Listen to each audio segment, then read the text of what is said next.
Salutations mes chers amis, j'espère que vous allez bien, on se retrouve pour une nouvelle facecam. Ça fait un moment que j'ai pas tourné de facecam, ça fait presque une semaine que je n'en ai pas tourné. Mes cheveux ont déjà repoussé depuis, hein, n'est-ce pas? Écoutez, nous allons aborder un sujet extrêmement important. Donc je vous avais dit depuis quelques temps, depuis maintenant plusieurs mois, que le jour où je récupérerai le Q7, où j'aurai le coup de fil pour venir le chercher, je vous tournerai une vidéo pour vous résumer un petit peu tout ce qui s'est passé avec ce Q7. Il y a beaucoup de questions, il y a beaucoup de spéculations, beaucoup d'interrogations de la part des abonnés, on m'en parle tous les jours, que ce soit en live, etc. etc. Et là j'en ai un petit peu marre, et j'ai d'ailleurs eu ma mère au téléphone tout à l'heure, parce qu'elle a suivi le live, j'ai dit en live que j'allais tourner cette vidéo à propos du Q7. Alors comment ça va se composer? C'est que je vais vous tourner cette vidéo pour vous résumer ce qui s'est passé sur le Q7 jusqu'à maintenant. Là on est le 26 décembre, et lorsque je récupérerai l'auto, parce que je vais la récupérer l'auto, lorsque je la récupérerai, je vous referai une vidéo pour vous expliquer finalement les points un petit peu obscurs, ou les choses où j'ai pas encore toutes les informations. Mais ça je vous le dirai dans cette vidéo, et ça sera du coup conclu, et ça sera expliqué dans la deuxième vidéo. Donc ça sera une vidéo en deux parties pour le Q7. Voilà.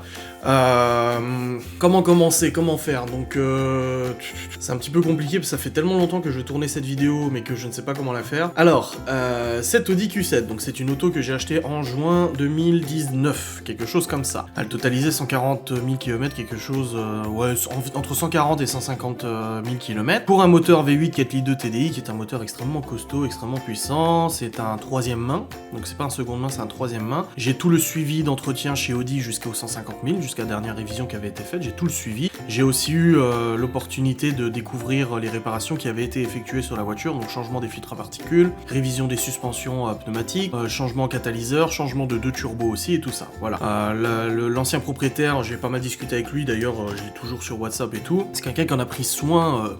Alors, le Q7, en mars, je vais éviter tous les 40 000 km, parce que le Q7 quand il tombe en panne il avait 182 000 ou 183 000, donc il a fait 40 000 km environ. J'ai fait 40 000 km en moins d'un an avec. Alors, ce Q7, qu'est-ce qui s'est passé?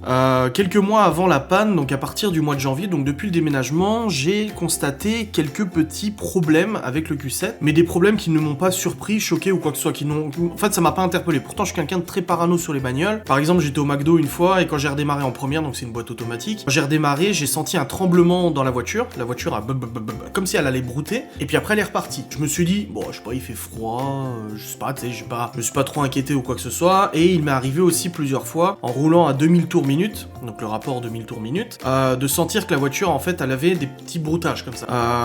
Je me suis dit bon, j'ai la révision à faire, de toute façon il fallait que je fasse la vidange, la révision et tout au mois de février, donc de toute façon je vais l'amener au garage, un garage qui connaît très très bien les voitures haut de gamme ou les voitures avec des gros moteurs. Du coup il m'a fait la révision complète, donc 8 litres d'huile à changer, il a tout vérifié et tout, il m'a dit franchement la voiture elle est vraiment nickel.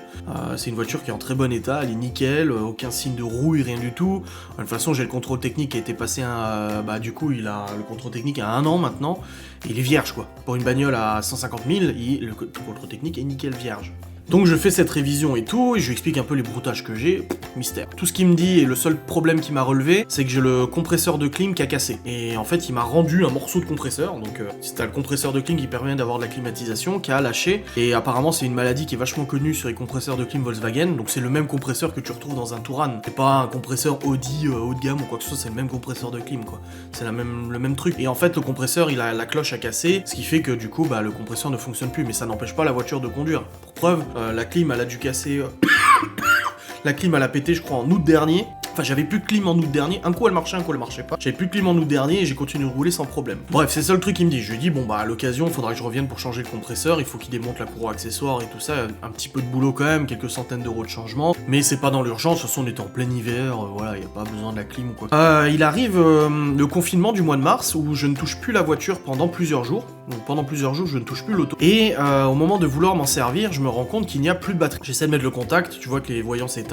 Plus de contact. La batterie morte. J'avais déjà changé la batterie, qui avait déjà 8 ans, elle avait été changée une fois mais elle avait 8 ans la batterie, j'avais déjà changé la batterie, et je me suis dit merde couille, un problème de batterie et tout. Ce que je fais c'est que je démarre avec des câbles, donc le père de Laura vient avec son 4x4, parce qu'il faut, le problème c'est que c'est une batterie 110 ampères-heure, donc il faut une voiture à côté qui a suffisamment de patates pour l'envoyer au Q7, parce que pour démarrer un Q7, c'est pas une Clio, il faut vraiment une sacrée patate. Du coup on arrive à le démarrer, je prends l'auto, je vais faire un tour et tout ça, je me gare à nouveau à la maison, je la redémarre, elle redémarre nickel. Je dis bon, la batterie était épuisée, peut-être je m'en étais pas servi pendant 8 jours ou 9 jours, quand elle a pu démarrer. Je m'en resserre pas pendant 2-3 jours, et là je me rends compte que de nouveau la batterie est en panne. Je remets les câbles, et cette fois-ci j'ai dit à Laura, écoute, on va aller faire un grand tour, on va aller jusqu'au Leclerc, on va faire 30-40 bornes, histoire de bien recharger la batterie, parce qu'il faut quand même plusieurs dizaines de kilomètres pour recharger, surtout une batterie de cette capacité-là. On recharge la batterie et tout, et à ce moment-là, je la réutilise de nouveau, pas de soucis, je l'utilise le lendemain, pas de soucis. Du coup, je me dis, bon, la batterie n'a pas l'air de tenir la charge, je vais en acheter une nouvelle. Le problème, c'est qu'on était en plein confinement,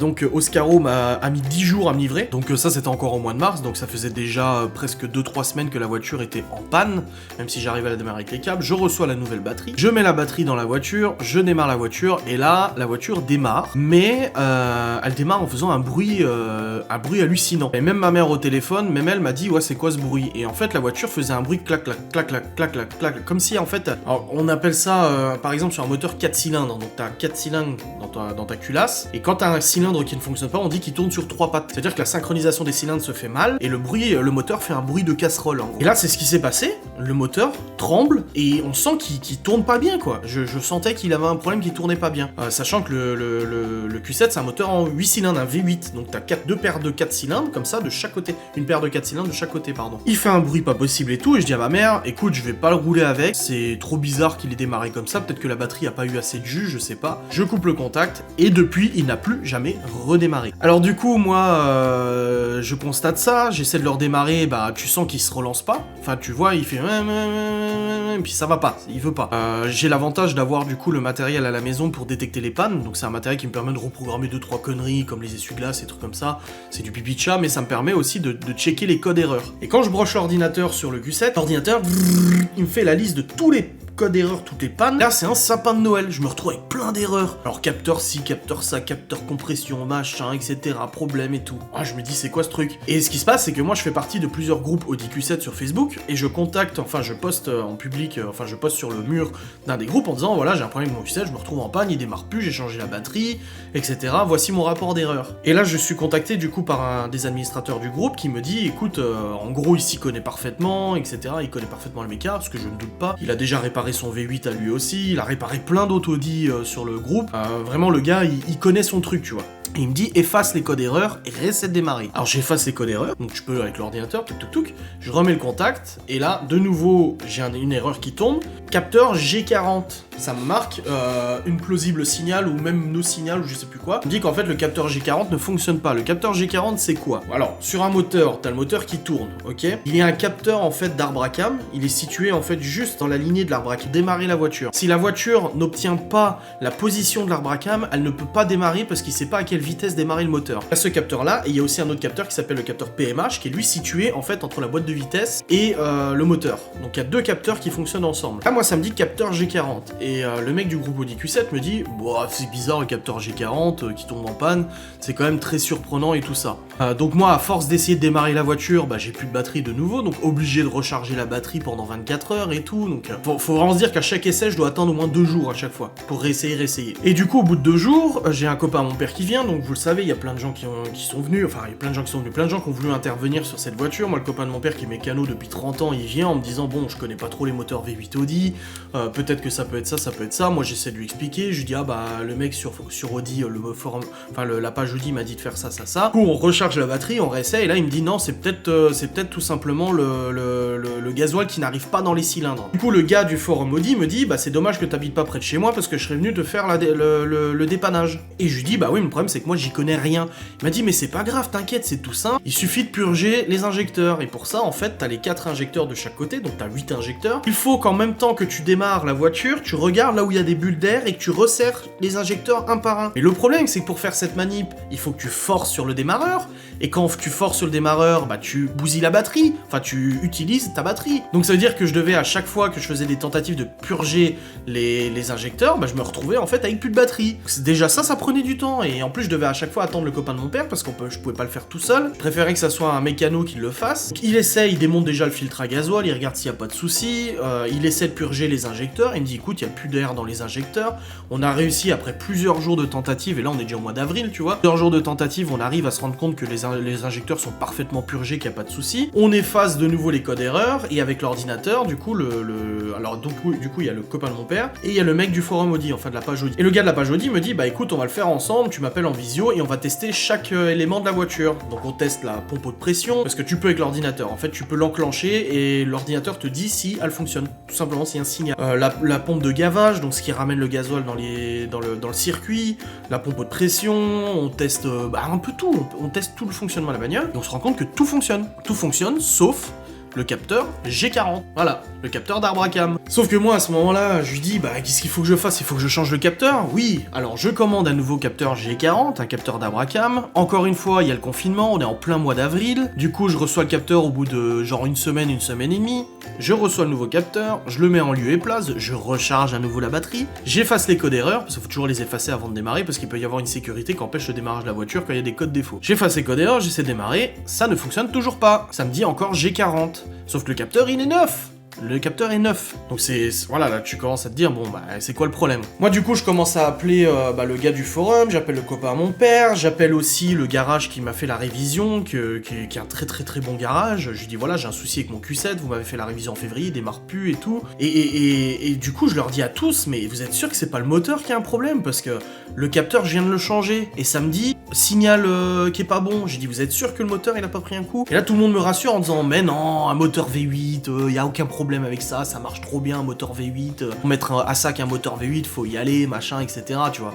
Surtout que j'ai même pas roulé avec en fait. Quand il y a eu le problème, j'ai même pas roulé avec cette auto. Donc j'aurais même pas pu flinguer davantage vu qu'elle a même pas roulé, tu vois. Et du coup, tout le monde me rassure en disant non, ça doit être autre chose. Et à ce moment-là, je demande au garage, du coup, le garage qui m'a fait la révision, je dis je peux pas vous l'amener la voiture? Il me dit bah si tu veux, mais faut trouver un remorqueur et tout. Donc je commence à appeler des dépanneuses, etc. Je leur demande les tarifs. Alors il faut en plus une grosse dépanneuse, c'est une voiture qui fait 2,5 tonnes, donc des dépanneuses avec un seul essieu, bah ça fonctionne pas, il faut une dépanneuse professionnelle, et puis en plus j'ai pas envie de prendre un truc au black, genre parce qu'il y a des gens qui m'ont proposé sur les groupes de vente et tout, ouais je peux venir te la chercher et tout. Non c'est bon, si la bagnole elle tombe du plateau ou autre, je suis carotte quoi, la voiture est flinguée, il y a même pas d'assurance tu vois. Et du coup bah je réfléchis, et là il y a le mec du forum, donc le copain de mon père, mon garagiste et le mec du forum qui me dit laisse tomber, je sais ce que c'est. Bah qu'est-ce que c'est? Il me dit bah c'est le calculateur, parce que chez Audi, sur le Q7, il y a un gros problème d'étanchéité des calculateurs, et les calculateurs ont tendance à prendre la flotte. Je lui dis ah c'est pour ça qu'il y a quelques mois, j'avais de la voiture qui broutait, j'avais perdu toutes mes configurations, etc. En fait j'avais tout perdu mes configs et tout. Il dit ouais c'est pour ça, c'est ton calculateur qui est mort et tout. Du coup il me dit il faut que tu me le renvoies, enfin faut que tu me l'envoies par Chronopost ou par la poste. Nous, moi je vais l'amener au garage avec qui je bosse, on va le démonter, on va regarder s'il fonctionne pas, etc. Et on te proposera une solution. Donc j'envoie mon calculateur, il le reçoit, et là par contre ça met pas mal de temps. Entre le moment où il reçoit le calculateur et que le diagnostic, il y a peut-être 2-3 semaines qui se passent. Alors, moi, mon problème qui s'est passé, c'est que cette personne à qui j'étais en contact, du coup, de la page Facebook, m'avait dit, t'inquiète, ça prendra pas plus de 2 semaines. Bah déjà il a mis 2-3 semaines à diagnostiquer le calculateur. Déjà le délai n'était pas respecté. Et c'est vraiment ça que j'ai pu lui reprocher, c'est pas son professionnalisme ou quoi que ce soit, c'est le fait que, bah en fait les délais étaient juste trop longs.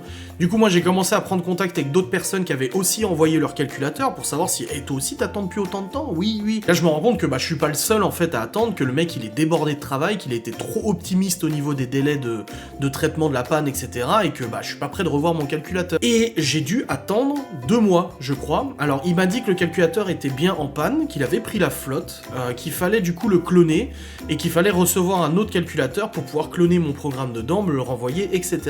Bref, je vous passe tous les détails techniques, j'ai payé 650 balles, j'ai fait un virement et tout, j'ai payé 650 balles, et j'ai récupéré mon calculateur. Mais ça m'a rendu dingue, parce que m'envoie une photo en me disant c'est bon, j'ai ton calculateur qui est réparé, et moi je suis là, oh, trop bien, et le mec il a mis genre 2 semaines à me l'envoyer, parce qu'à chaque fois il avait une fête, il avait un truc à faire, il était occupé, etc. Moi je me tirais les cheveux, je dis mais putain c'est pas possible, la voiture pourrait démarrer là, et le mec, en plus je lui ai payé pour qu'il envoie en Chronopost, j'ai payé en plus que 650 balles, j'ai envoyé 700 pour qu'il puisse payer en Chronopost pour me le renvoyer, et en fait il me l'envoie en Colissimo, tu vois, enfin un vrai bordel, mais bon ça on s'en fout. Il me renvoie le calculateur, je reçois tout heureux, de toute façon vous avez suivi dans mes vlogs, je le monte dans la voiture, j'arrive, la batterie était bien chargée, et là, je mets le contact, ça démarre toujours pas. Je fais un diag avec l'ordinateur, et là je me rends compte que j'ai le capteur G40 qui revient encore, donc ça me dit encore problème capteur G40. En plus de ça, j'ai d'autres erreurs qui sont apparues, par exemple une erreur de codage du calculateur. En fait, il n'y a pas eu, en gros, c'est des termes très techniques. Moi, je les connais parce que j'ai reprogrammé des voitures il y a une dizaine d'années, des Honda Civic et tout. En gros, voilà, il a fait exprès de laisser sécurité ouverte pour être sûr que mon calculateur démarre, parce que lui, il l'avait testé sur sa bagnole et tout ça. Du coup, moi, ça démarre toujours pas. Je dis pourtant, en plus, j'ai d'autres erreurs. J'appelle du coup, je prends contact avec un autre gars qui attendait aussi son calculateur. Il me dit qu'il a aussi des erreurs dans son calculateur, mais lui, par contre, sa bagnole démarre. Donc, lui, il a l'avantage que sa voiture roule quand même. Donc, il a été voir le mec de Facebook sur place et il a passé une journée à lui arranger tout ça. Et maintenant, la voiture, elle fonctionne nickel. Bon, il l'a revendue depuis, mais tout s'est arrangé. Sauf que moi, ma bagnole est plantée. De toute façon, elle peut pas bouger. Donc, il me dit, bah, ce que tu fais, c'est que tu me renvoies ton calculateur et tu me renvoies aussi l'autre. Parce que dans le Q7, il y a deux calculateurs, un maître et un esclave. Parce qu'il y a deux parties de moteur qui sont gérées indépendamment. Donc, vas-y, qu'avec mon père, on doit démonter les deux calculateurs. On s'est fait chier parce qu'ils sont planqués derrière et tout ça. Une horreur. On démonte les deux calculateurs, je lui renvoie les deux calculateurs et pendant ce temps, moi, je commence à diagnostiquer un petit peu. Je commence à regarder. Je me rends compte qu'il y a eu des traces de rongeurs. Donc, je me dis, ça se trouve, il y a un rongeur qui a bouffé un fil. En effet, je retrouve des fils qui ont été un petit peu mangés. Je me dis, ça se trouve, ça n'a même pas un rapport avec le calculateur. C'est tout simplement un rongeur qui a bouffé des fils. Ça, vous avez vu en vlog. J'ai passé des heures sous la bagnole à essayer de regarder chaque fil, chaque connecteur, machin. Même le capteur PMH y est passé. Le capteur point mort haut, du coup, qui est le capteur du bas, qui fonctionne avec le capteur du haut. Si l'un ne fonctionne pas, l'autre ne peut pas fonctionner, inversement. Je me suis dit, je veux aussi changer le PMH. Donc, je commande un nouveau capteur PMH que je reçois une semaine après. Je le monte. Ça fonctionne toujours pas. Là, on est au mois de juin. On est au mois de juin, là. Et du coup, bah, vous voyez, en fait, c'est ça que je vais vous expliquer. Pourquoi ça a pris autant de temps? Parce que moi, en fait, j'attendais à chaque fois sur quelqu'un. Donc l'autre, je lui renvoie mon calculateur. Il me dit, il faut que tu me le renvoies vite parce que je pars en vacances. Donc si je peux pas tester avant, il reçoit mes deux calculateurs. Il les teste sur son propre Q7 et la voiture fonctionne parfaitement. Donc mes calculateurs vont parfaitement bien. Et là, je me dis, mais en fait, les calculateurs allaient très bien depuis le début, ça se trouve. Parce que finalement, c'est pas du tout ça le problème. Je reçois de nouveau mes deux calculateurs. On les remet en place. Et à ce moment-là, du coup, le copain de mon père commence à me dire, bon, on va tester tout simplement les fils. Si tu penses qu'il y a un fil qui est coupé, on va tester. Donc on s'est organisé pour pouvoir ponter sur les broches du calculateur. Le calculateur, c'est l'ordinateur de la voiture. On ponte et on va sur chaque capteur ponter pour voir si le fil est pas coupé. Et là on se rend compte que tous les fils vont bien. Donc on a dû ouvrir toutes les gaines du faisceau pour pouvoir tester un fil par un fil par un fil, etc., etc. pour se rendre compte que tous les fils étaient ok. Les capteurs aussi étaient ok. Et là, on était au mois de juin-juillet, tu vois. Là, ça commence à faire très long, ça commence à bien faire, parce qu'entre c'est le calculateur, mais c'est pas le calculateur, c'est le calculateur esclave ou le maître, c'est pas celui-là, c'est le capteur, mais c'est pas le capteur, c'est un fil qui est coupé, mais c'est pas un fil qui est coupé, c'est ça, mais c'est pas ça, c'est les injecteurs qui sont... qui a de l'air dans les injecteurs, mais en fait, il y a pas d'air dans les injecteurs, vu qu'on l'a fait, c'est la batterie, mais je l'ai changé aussi. Enfin, au bout d'un moment, voilà. Moi, arrivé à un moment, au mois de juin ou au mois de juillet, où le copain de mon père m'a appelé, il m'a dit « Ah, je vais passer une journée chez toi, et puis on va rattaquer le Q7, on va essayer de retrouver. » Je lui ai dit, écoute, laisse tomber. J'ai dit, laisse tomber parce que là, on commence à aller dans tous les sens et tout ça. Je vais l'amener au garage, on va pas se prendre la tête. Et puis, je laisse ça aux professionnels. Voilà, j'en avais marre parce que, voilà, moi, les gens qui vont me dire pourquoi tu n'as pas amené la voiture dès le début au garage. Mais je le voulais au début quand j'avais appelé mon garagiste, je lui avais dit je te l'amène, je trouve un gars, je vous l'ai dit, je trouve un dépanneur et je te l'amène.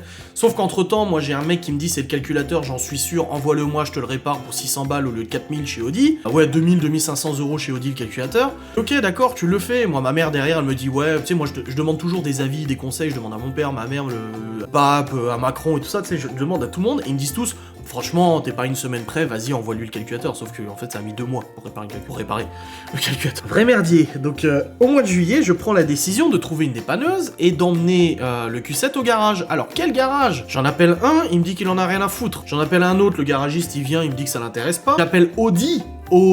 J'appelle Audi, je lui demande des conseils, etc. Je lui demande est-ce que vous savez si le capteur, machin, s'il y en a pas un autre. Si ça se trouve, il y a 2 capteurs G40, tu sais, au bout d'un moment, tu deviens parano, quoi. Tu t'arraches les cheveux, il dit, oh, j'en sais rien, de toute façon, je connais rien à ce moteur. J'ai dit, mais attendez, c'est vous qui le vendez, ce moteur. Oui, mais nous, on a plus l'habitude de travailler sur les petits moteurs de la gamme, pas sur les gros comme ça, c'est très rare. Donc, il arrive à me passer au téléphone son chef d'équipe. Le chef d'équipe me dit, non, il y a qu'un seul capteur. Je lui dis, écoutez, moi, j'ai un Q7 qui est en panne, avait eu TDI, est-ce que je peux vous l'amener, je vous fais le remorquer chez vous. Et là, le mec, il me dit, Il dit ah non, il dit non, franchement là, non. Il dit on a déjà plein de voitures en réparation, on a des voitures en révision et tout, franchement pour ce genre de panne, contactez un autre garage. Je dis mais attendez, vous êtes Audi, j'ai un Audi Q7 qui a été acheté chez vous, enfin chez Audi, il a été révisé jusqu'à 150 000 bornes sans aucun problème chez vous, j'ai maintenant vous me dites que vous voulez pas le réparer. Et il m'a dit non, il dit non, il dit là on touchera pas cette voiture parce que de toute façon on est passé sur d'autres modèles, oui parce que le Q7 a 10 ans donc c'est bon ça les intéresse plus, le mec ne le voulait pas. Donc j'appelle mon garagiste à moi, celui qui a fait la révision, et je lui dis écoute, je vais pas l'appeler par son prénom, mais je lui dis écoute, est-ce que tu peux t'en occuper du Q7, ça prendra le temps que ça prendra, je suis conscient que c'est pas une réparation simple, je lui dis mais est-ce que tu peux toi enquêter dessus, savoir ce qui se passe, etc. Il me dit bah si tu trouves une dépanneuse et que tu me l'amènes, ok pas de souci, on le fait. Et je lui explique en parallèle que Audi me refuse la bagnole, et il m'a dit ouais je sais. Je dis mais c'est pas la première fois, il a dit nous aussi des fois on a des voitures, les clients nous les amènent en disant que le garage l'a refusé. Des voitures avec des gros moteurs, des grosses pannes, des trucs vraiment mystérieux tu vois. Bref moi totale confiance au garage avec qui je bosse depuis que j'habite à Châtel. Je trouve un dépanneur, donc fin juillet début août, quelque chose comme ça je crois, je trouve un dépanneur, j'amène la voiture au garage, et là en plus on est obligé de le pousser, tout un vrai bordel pour l'amener, enfin c'était un cirque pas possible. Il me dit bah je vais regarder ça dès que je peux, parce que tu sais t'amènes une voiture avec une grosse panne à diagnostiquer, parce que autant t'as une panne que tu sais ce que c'est, bon à la limite tu fais la réparation, mais quand tu sais pas ce que c'est, t'es obligé de diagnostiquer. Attendez, j'envoie ma vidéo aussi en même temps, purée. Alors tu sais pas ce que c'est, mais t'es obligé de diagnostiquer. Il me dit bon je vais essayer de trouver la panne, etc. Et à ce moment-là, il me dit écoute, on a branché la valise sur la voiture, il y a des erreurs dans le calculateur. Je dis bah oui, je sais, depuis que je l'ai fait réparer, il y a des erreurs dans le calculateur, des erreurs d'EPROM, donc EPROM error, etc. Et je lui dis mais le gars qui m'a réparé le calculateur m'a dit que c'était pas grave. Il m'a dit bah c'est pas grave, il y a des erreurs comme dans le calculateur, ça devrait pas être le cas. Parce que ça peut bloquer le démarrage aussi. Du coup, il fait appel à un garage spécialisé en électronique et mécanique. Un garage, le mec il s'y connaît à donf. Il me dit ouais, ce garage-là, il est en train de réparer la BMW M5 de mon collègue, du coup, de son collaborateur. Il est en train de réparer la boîte de vitesse. Il me dit le mec il s'y connaît au taquet. Donc il fait venir le mec il vient avec son PC, il diagnostique et tout ça. Il me répare le calculateur. En fait, il me le remet correctement, donc il m'enlève les erreurs dans le calculateur. Et là, du coup, il me dit bon il a travaillé dessus sur l'électronique, mais c'est pas ça, c'est pas électronique, c'est mécanique. Et je lui dis ok, et quelle serait la panne et tout ça. Il m'a dit bah là on est en train de faire remorquer le Q7 à l'autre garage, du coup le garage comme ça, parce que t'as mon garage, le garage comme ça, il dit on est en train de le faire remorquer chez lui, qu'il fasse un gros bilan électronique pour vraiment être sûr que ça soit pas électronique, que ça soit mécanique. Et là on est au mois d'août, pleine période de vacances avec des réparations de bagnoles partout. Du coup, le mec il diagnostique, etc. Il fait son diagnostic, il me bidouille dans la voiture et tout ça. Et là il m'appelle, il me dit bon écoute, on a une bonne nouvelle et une mauvaise nouvelle. La mauvaise nouvelle c'est que c'est pas électronique, c'est que c'est mécanique, donc en gros il y a un souci avec le moteur. C'est un peu ce que je dis depuis le mois de mars. Moi je rappelle quand même dans cette vidéo, et ça je l'ai dit en vlog, on peut pas le nier, c'est que depuis le mois de mars, moi je l'ai dit, j'avais une caméra, j'étais en train de vlogger, j'ai dit je suis sûr que c'est la chaîne de distribution. Je l'ai dit en vidéo. Tout le monde me dit que non, mais moi je suis sûr que c'est ça. En fait depuis le début, le capteur G40, il a raison. Quand il dit qu'il y a un problème de positionnement de la chaîne, il a raison, c'est pas un problème électronique, c'est qu'il y a vraiment un problème de positionnement de la chaîne de distribution. Ok? Enfin, ça fait depuis le début que je le dis, tu vois, personne m'écoute, c'est horrible. Du coup, il me dit, bon, la mauvaise nouvelle, c'est que c'est pas électronique, c'est mécanique, mais la bonne nouvelle, c'est qu'il a tout refait ton calculateur. Ils se sont même parlé entre eux, hein, le garagiste, là, du coup, qui a actuellement le Q7, il a même eu au téléphone le mec de Facebook, ils se sont même pris la tête, parce qu'il y a des choses qui ont été mal faites dans le calculateur, il y a des choses qui n'ont pas été faites correctement. J'ai même eu des gros doutes, parce qu'en fait, moi, ce qui s'est passé, c'est que j'ai envoyé mon calculateur, je l'ai pris en photo. Et pendant 2 mois où j'ai attendu la réparation du calculateur, moi, le gars sur Facebook me dit, écoute, c'est bon, t'as commandé un nouveau boîtier, on a juste à te transférer ton programme dedans et c'est bon. Sauf que moi, quand il m'a renvoyé mon calculateur, contrairement aux autres à qui il a eu affaire et qui ont eu leur calculateur fonctionnel, moi j'ai récupéré mon calculateur tel quel. Et j'ai dit, attends, tu m'as dit que t'avais changé le boîtier, pourquoi c'est le même boîtier? Ouais, non, mais en fait, parce qu'on a changé la carte mère intérieure. Et moi, il y a eu un problème de crédibilité dans l'histoire. Et du coup, j'ai dit au mec qui a le Q7 actuellement, je dis, écoute, normalement, il est censé m'avoir fait une reprogrammation dans la voiture. Est-ce que c'est le cas? Parce qu'il m'avait offert une reprog à 450 ou 400. Et il me dit, oui, c'est le cas. On voit que ça a été reprogrammé. Et il me dit, par contre, il y avait des erreurs dedans qu'on a dû corriger. Et en plus de ça, il m'a dit qu'il avait dû corriger certains connecteurs, parce que moi, avec le copain de mon père, en pontant du coup dans les connecteurs du calculateur pour tester les fils, en fait, en pontant dedans, on a enfoncé certaines fiches. On a merdé. Clairement, j'ai merdé. Parce qu'en forçant pour mettre parce qu'il fallait mettre un fil de pontage pour pouvoir en fait tester avec le multimètre. Et en faisant ça, en fait, j'ai tout simplement merdé et j'ai enfoncé certaines fiches. Mais c'est bon, il l'a réparé. Il a dit, il a réparé tes conneries. Voilà, il dit bon, ça arrive à tout le monde, c'est pas grave. Mais il a réparé tout ça, il a tout refixé, les fils sont tous bien remis, le faisceau, tout est nickel, il a tout refait nickel. Électroniquement, donc déjà c'était une bonne nouvelle, tu vois. Donc en gros, j'aurais pas dû m'amuser à bidouiller dans la voiture, en tout cas, j'aurais dû l'amener au garage depuis le début, mais ça je le sais, et je m'en mords les doigts. Donc en septembre, je décide d'aller au garage, là où le Q7 il est, donc c'est pas mon garage habituel, c'est l'autre, celui qui gère bien, tu vois, le cadre de tout ça, il a une très bonne réputation, une excellente réputation. Je vais le voir en septembre, je vois le Q7 qui est devant le garage, je lui dis ah bah je suis le propriétaire du Q7, il me fait ah le fameux. Je dis ouais, le fameux Q7.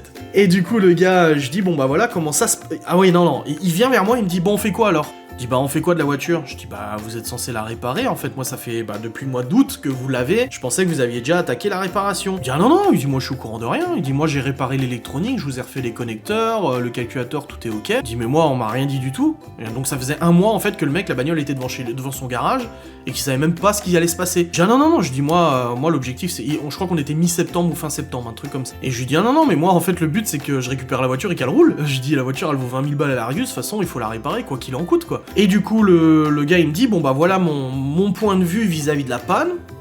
Il me dit on est quasiment sûr que c'est ça. Ce serait en fait alors j'essaie de vous expliquer. Mon moteur c'est un moteur V8. Le moteur en fait est entraîné par une courroie ou une chaîne, ok? Donc je vais pas vous détailler ou quoi que ce soit. Une courroie, une chaîne où il y a même d'autres types de distributions, des distributions à engrenage et tout ça. Bref, c'est une distribution à chaîne. Il y a, je crois, 6 chaînes dans ce moteur, 6 ou 8, ou je sais plus combien, non 4, peut-être 4. Oh bref, il y a plusieurs chaînes de distribution. Il y a une chaîne qui gère le parti gauche, donc 4 cylindres, une chaîne qui gère la partie droite, 4 autres cylindres, une chaîne qui gère l'intégralité du moteur, et une autre chaîne qui gère d'autres choses, ok? Et en gros, ce qui se passe, c'est que le capteur G40, qui est censé normalement capter la position de la chaîne, la chaîne est censée s'arrêter toujours à la même position, celle-ci. Et si un jour la chaîne est comme ça, donc décalée d'un certain degré, en gros, et ben le capteur G40 va dire 1, la chaîne elle est pas à sa bonne place, si je démarre le moteur, je peux le flinguer en gros. Parce que si la chaîne est décalée, ce qui peut se passer c'est que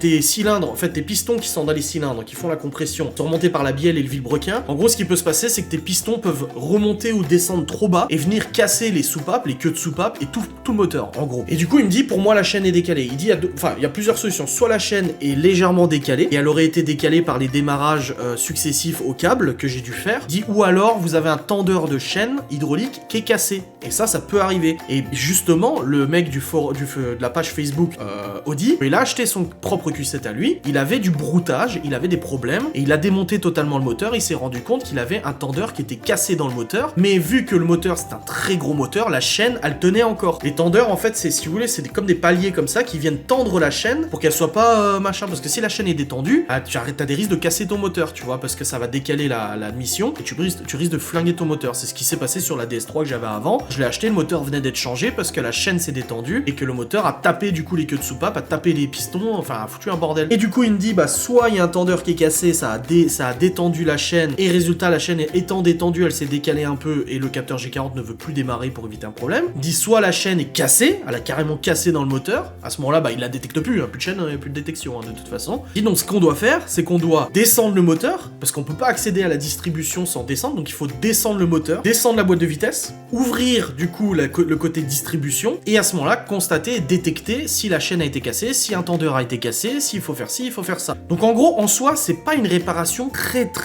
compliquée, c'est juste que c'est très compliqué de descendre le moteur. En fait, c'est pas la réparation en elle-même, parce que changer une chaîne de distri, la DS3, si je voulais changer la chaîne de distri, il y en avait pour une journée quoi. Je l'amenais au garage une journée, je crois que c'était 700 balles le kit distri ou quelque chose comme ça. Bah là du coup le garagiste il a commandé les piges de calage parce qu'il faut, quand tu enlèves une distribution, il faut que tu mettes des piges pour éviter justement qu'en démontant ta distri elle se décale parce que là tu flingues le moteur au premier démarrage. Et du coup le mec il me dit j'ai commandé les piges de calage, il me faut un délai d'à peu près 2-3 semaines pour les recevoir parce que c'est des piges spécifiques pour un moteur V8 TDI de chez Audi.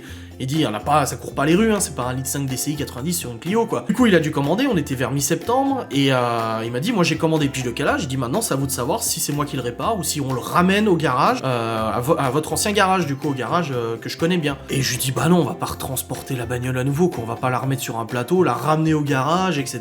Je dis, tant qu'elle est chez vous, en plus, vous avez une réputation de ouf, quoi, vous avez vraiment une super bonne réputation, je préfère que vous en occupiez vous. Voilà, le mec, il était, c'est le top, quoi, tu vois. Du coup, il me dit, dit ok, mais par contre ça sera pas pour tout de suite. Il dit parce que là le pont qui lui sert aux grosses réparations est occupé par une BMW M5, donc la M5 du collaborateur à l'autre garage. Il dit on doit changer la boîte de vitesse et tout ça, ça prend du temps. Il dit donc tant que la M5 sera sur le pont, je pourrais pas attaquer le Q7. Je lui dis mais combien de temps ça va prendre? Il m'a dit bah là je pense que d'ici un mois le pont sera plus occupé, on pourra s'y atteler. Donc vers le mois d'octobre. Vers le mois d'octobre.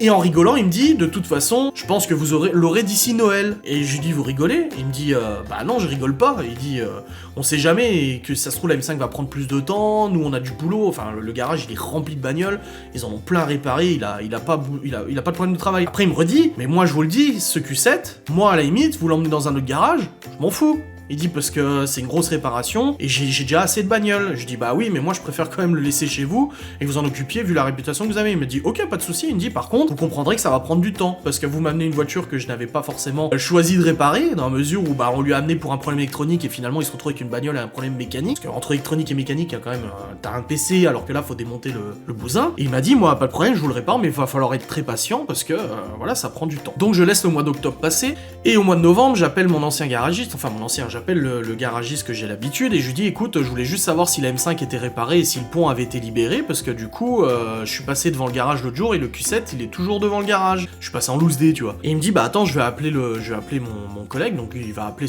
l'autre garage celui qui a le Q7 il l'appelle il me renvoie un message en disant bon écoute la M5 va bientôt être finie. Il m'a dit que bah comme il t'avait dit ça va prendre du temps et qu'il fallait être patient que voilà il aurait préféré que le Q7 soit pris en charge ailleurs mais que ok il était ok pour le réparer et tout ça.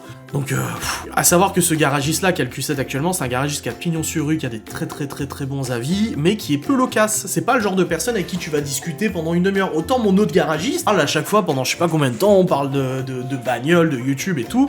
Autant lui il est dans son taf, il fait son taf quoi tu vois. Donc du coup je décide de passer voir le Q7 fin novembre, début décembre avec Geoffrey. Je me dis allez je prends mon courage à deux mains, je vais aller le voir. Et là on a la surprise avec Geoffrey de découvrir que le Q7 est enfin sur le pont, que la M5 a été réparée depuis quelques semaines seulement et que le Q7 a été mis sur le pont. Qu'on est venu, j'ai vu le garagiste, je lui ai dit ah je peux prendre 2-3 photos de la voiture, il me dit oui pas de souci, je me rends compte qu'il est super beau, qu'il est gros, je suis trop content de le voir et tout. Et là en fait ils ont déjà vidé l'huile le moteur, ils ont déjà commencé à démonter certaines choses et tout ça. Et je lui dis bon écoutez je veux juste savoir au niveau du délai vous estimez quoi et tout. Il m'a dit écoutez de toute façon je vous ai dit du moment où il est réparé je vous appelle. Au moment où il est réparé je vous appelle.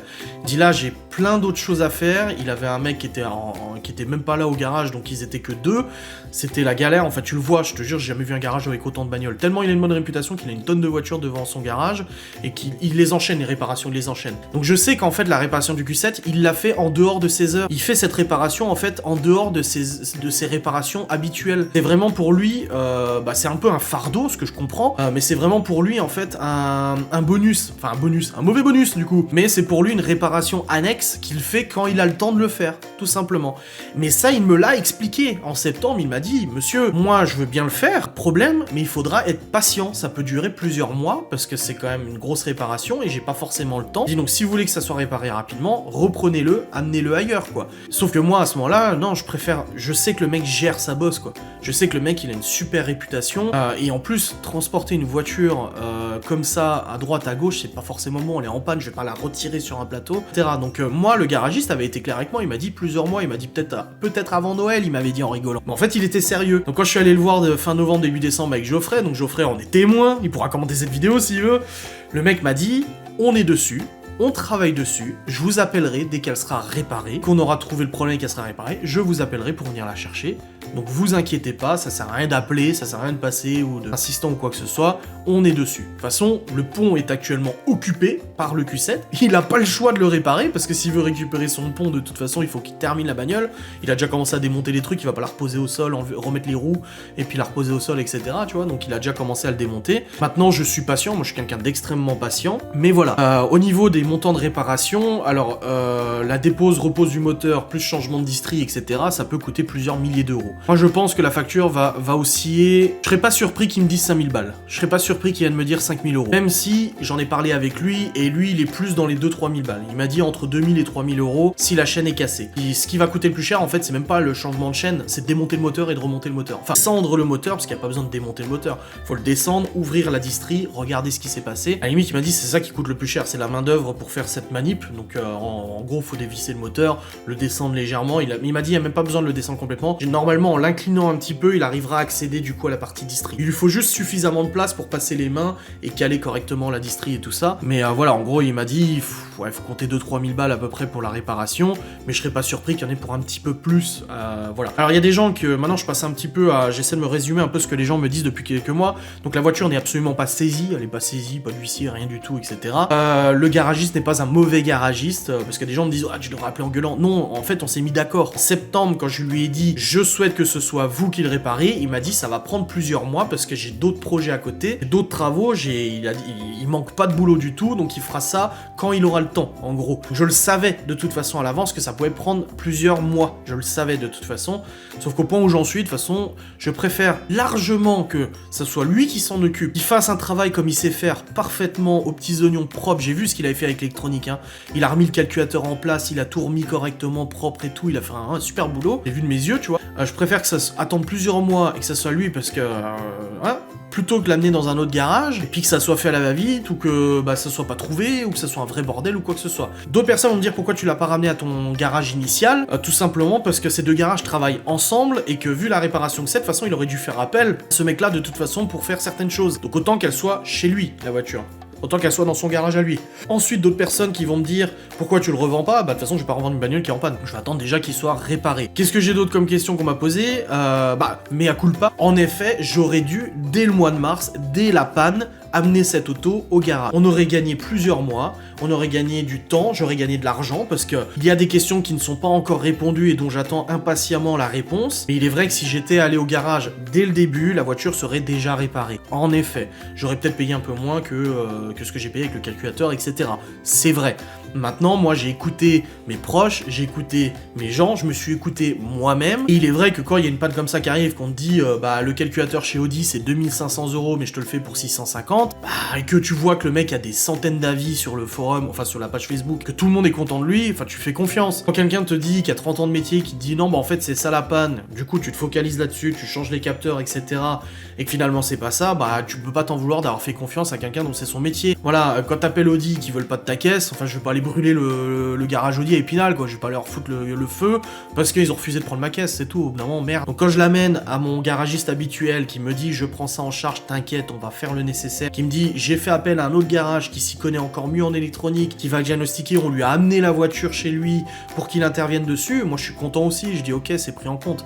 Donc oui, la voiture aurait pu être réparée avant si j'étais intervenu avant, mais en effet, j'ai pris des mauvaises décisions, j'ai pas eu les bons choix, j'ai pas écouté forcément ce que j'aurais dû écouter, certes, mais maintenant c'est pas vous qui roulez avec cette voiture, c'est moi qui suis embêté, à limite mes proches aussi, vu qu'ils me prêtent une voiture. Mais voilà, donc les gens qui viennent en moralisateur en disant ah t'aurais dû prendre un garage dès le début, mais tais-toi, en fait c'est pas toi que ça concerne. On s'en fout de ton avis. On s'en fout, moi c'est ma situation qui compte. Donc là, on est largement plus proche de la fin de cette histoire de Q7 que du début. Là, ça a peut-être encore duré une semaine, 2 semaines, 3 semaines. Ma mère, des fois, elle me dit, tu veux pas l'appeler? Et je dis, mais Geoffrey en est témoin. Geoffrey est à côté de moi dans le garage. À chaque fois, j'en parle, j'ai Geoffrey à côté de moi, je dis, est-ce que tu peux confirmer? Oui, le mec, il a dit, ça ne sert à rien d'appeler, de venir ou quoi que ce soit. Je vous promets, je vous appelle dès que la voiture est finie. Le mec, il est comme ça. Et dans ses avis Google, il y a quelqu'un qui a marqué, justement, c'est quelqu'un qui est peu loquace, qui parle peu, et qui fait un travail parfait. Et c'est tout ce qu'on lui demande. En effet, il est peu loquace, il parle pas beaucoup, ça c'est sûr, mais son travail, il est bien fait. Je suis plus à une semaine près, je suis plus à un mois près, clairement, au point où on en est, j'en suis plus à un mois près ou quoi que ce soit. Donc voilà, la voiture sera réparée quand elle sera réparée. Ce que j'en ferai après, on verra. Les zones d'ombre maintenant qui subsistent, c'est à savoir quelle est la source, la vraie source de la panne. Est-ce que c'est une casse de la chaîne? Est-ce que c'est une détente de la chaîne? Est-ce que c'est un décalage de la chaîne de distribution qui fait que le G40 il ne comprend plus le signal? Donc ça peut être soit une casse, soit une détente, soit un décalage. Est-ce que ça va être réparé facilement?